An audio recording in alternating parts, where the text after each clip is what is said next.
મહીસાગર જિલ્લામાં કમોસમી વરસાદના સર્વેની કામગીરી 85% પૂર્ણ। મહીસાગરમાં 383 ટીમો દ્વારા યુદ્ધના ધોરણે સર્વે ટૂંક સમયમાં રિપોર્ટ સરકારમાં રજૂ થશે તેવું ખેતીવાડી અધિકારી દ્વારા જણાવાયું। મહીસાગર જિલ્લામાં તાજેતરમાં પડેલા કમોસમી વરસાદને કારણે ખેડૂતોના પાકને થયેલા વ્યાપક નુકસાનની આકારણી માટે ખેતીવાડી વિભાગ દ્વારા યુદ્ધના ધોરણે સર્વેની કામગીરી હાથ ધરવામાં આવી છે।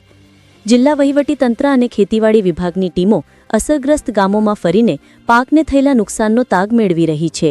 Bureau chief Sanjay Jaiswal, Mahisagar. મહીસાગર જિલ્લામાં કમોસમી વરસાદ 27 તારીખના રોજ અને એના 2-3 દિવસ પછી પણ ચાલુ રહ્યો અને લગભગ 7 થી 10 દિવસ સુધી વાદળછાયું વાતાવરણ રહ્યું અને અત્યારે મહીસાગર જિલ્લામાં ડાંગર, સોયાબીનમાં કાપણીની સિઝન ચાલુ, મગફળીમાં કાપણીની સિઝન ચાલુ, આ ઉપરાંત કપાસના અંદર પણ પહેલી વીણી ચાલુ હતી। તો આ બધા પાકોના અંદર કમોસમી વરસાદના કારણે નુકસાની જોવા મળેલી છે।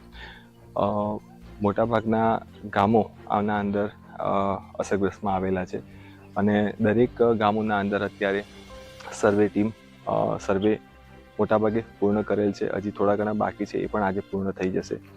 તો અમે 383 જેટલી ટીમો જિલ્લા કક્ષાએથી કરવામાં આવેલી છે અને દરેક ગામોના અંદર દરેક અસરગ્રસ્ત ખેડૂતોની જે છે ખરેખર માહિતી એ જિલ્લા કક્ષા સુધી આવે એ રીતનું આખું પ્લાનિંગ કરેલું છે।